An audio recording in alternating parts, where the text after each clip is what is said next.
இரட்சகருமாகிய இயேசு கிறிஸ்துவின் நாமத்தினால் மீண்டும் உங்கள் ஒவ்வொருவரையும் வாழ்த்துகிறேன். இந்த நாளிலும் வேதத்தில் இருந்து ஆலோசனைக்காக தெரிந்து கொள்ளப்பட்ட வசனமானது யோவான் எழுதின சுவிசேஷம் 15வது அதிகாரம் 4வது வசனம். என்னில் நிலைத்திருங்கள், நானும் உங்களில் நிலைத்திருப்பேன். கொடியானது திராட்சை செடியில் நிலைத்திராவிட்டால் அது தானாய் கனி கொடுக்க மாட்டாது. அதுபோல நீங்களும் என்னில் நிலைத்திராவிட்டால் கனி கொடுக்க மாட்டீர்கள். ஆண்டவராகிய கர்த்தர் இந்த வார்த்தையில சொல்லுகிறார், என்னில் நிலைத்திருங்கள், நானும் உங்களில் நிலைத்திருப்பேன். ஆண்டவராகிய கர்த்தர் முதலாவது நமக்கு சொல்லுகிற காரியம், அதாவது முதலிலே நாம் எடுக்க வேண்டிய முயற்சி, முதலாவது நாம் செய்ய வேண்டிய காரியம் என்னவென்றால், என்னில் நிலைத்திருங்கள். நாம் முதலிலே நிலைத்திருக்க வேண்டும். நாம் முதலாவது இந்த படியை எடுத்து வைக்க வேண்டும். இந்த படியை நாம் தாண்ட வேண்டும். முதலாவது நாம் ஆண்டவரிடத்துல போகும்பொழுது, ஆண்டவருக்குள் நாம் நிலைத்திருக்கும் பொழுது, நானும் உங்களில் நிலைத்திருப்பேன். நம்முடைய ஆண்டவராகிய கர்த்தர் நம்மோடு என்றென்றும் நிலைத்திருக்க விரும்புகிறார். நம்மோடு வாசம் பண்ணுகிற விரும்புகிறார். நம்மோடு தங்கி இருக்க விரும்புகிறார். ஆண்டவராகிய கர்த்தர் அதுதான் நமக்கு சொல்லுகிற ஆலோசனை. நீங்கள் முதலாவது அந்த காரியத்தை செயல்படுத்துங்க.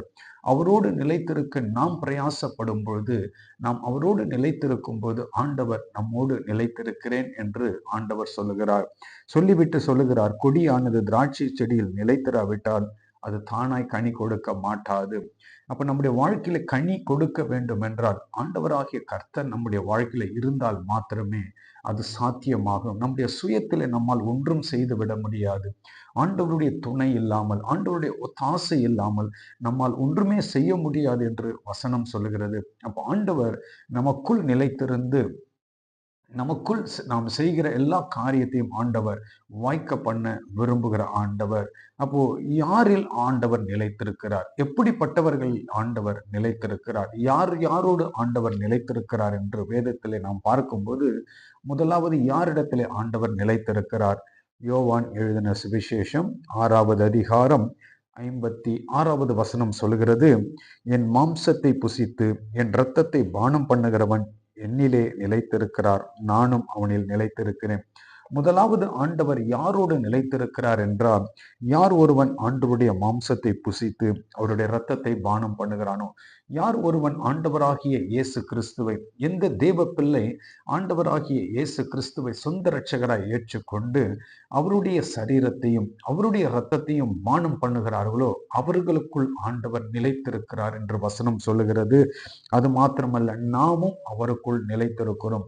அப்போ முதலாவது யாரிடத்துல நிலைத்திருக்கிறார்கள் என்றால், ஆண்டவரை சொந்த இரட்சகராய் ஏற்றுக்கொண்ட தேவ பிள்ளைகளுடைய வாழ்க்கையில ஆண்டவராகிய கர்த்தர் நிலைத்திருக்கிறார் என்று வசனம் சொல்கிறது. அது அடுத்தது ஆண்டவர் யாரிடத்துல நிலைத்திருக்கிறார் என்றால், 1 யோவான் 3வது அதிகாரம் 24வது வசனம் சொல்லுகிறது, அவருடைய கட்டளைகளை கை கொள்ளுகிறவன் அவரில் நிலைத்திருக்கிறான், அவரும் அவனில் நிலைத்திருக்கிறார்.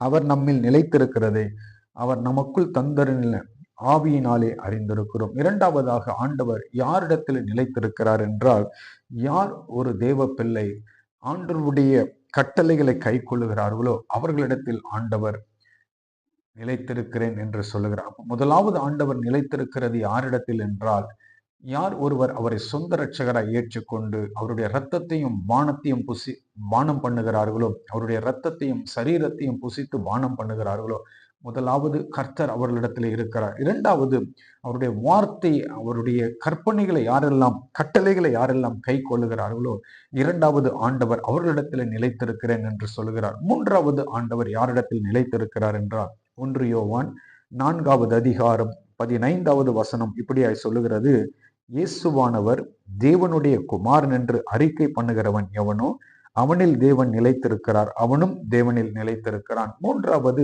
யாரிடத்தில் ஆண்டவர் நிலைத்திருக்கிறார் என்றால், யார் ஒருவன் ஆண்டவராகிய இயேசு கிறிஸ்து பிதாவினுடைய தேவனுடைய குமாரன் என்று அறிக்கை பண்ணுகிறார்களோ, விசுவாசித்து யார் அறிக்கை பண்ணுகிறார்களோ, ஆண்டவர் அவர் என்ன செய்கிறார்? நிலைத்திருக்கிறார் என்று வேதம் சொல்கிறார். அப்போ முதலாவது ஆண்டவர் சொந்த பிள்ளையாய் ஆண்டவரை ஏற்றுக்கொண்டவர்கள், ஆண்டவர் தன்னுடைய தகப்பனாகவும் ஆண்டவரை சொந்த இரட்சகராகவும் ஏற்றுக்கொண்டவர்களிடத்தில் ஆண்டவர் தங்கி இருக்கிறார், நிலைத்திருக்கிறார். இரண்டாவது அவருடைய கற்பனைகளுக்கு கீழ்ப்படுகிறவர்கள் ஆண்டவர் நிலைத்திருக்கிறார். மூன்றாவது தேவன் உடைய குமாரன் இயேசு கிறிஸ்து என்று யார் அறிக்கை பண்ணுகிறார்களோ அவர்களுடைய வாழ்க்கையிலே ஆண்டவர் நிலைத்திருக்கிறார்.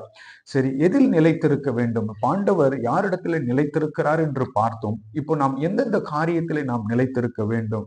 ஒரு 2 காரியத்தை நான் உங்களுக்கு சொல்கிறேன். யோவான் எழுதின சுவிசேஷம் 15வது அதிகாரம் 9வது வசனம் இப்படியாய் சொல்லுகிறது: பிதா என்னில் அன்பாய் இருக்கிறது போலும் நானும் உங்களில் அன்பாய் இருக்கிறேன், என்னுடைய அன்பிலே நிலைத்திருங்கள். நாம் எந்த காரியத்திலே நிலைத்திருக்க வேண்டும் என்றால், முதலாவது நாம் நிலைத்திருக்க வேண்டிய காரியம் தேவ அன்பிலே நாம் நிலைத்திருக்க வேண்டும். இது ஆண்டவர் நமக்கோடு இருந்து ஆண்டவர் நமக்குள் நிலைத்திருந்தால் மாத்திரமே இது சாத்தியம்.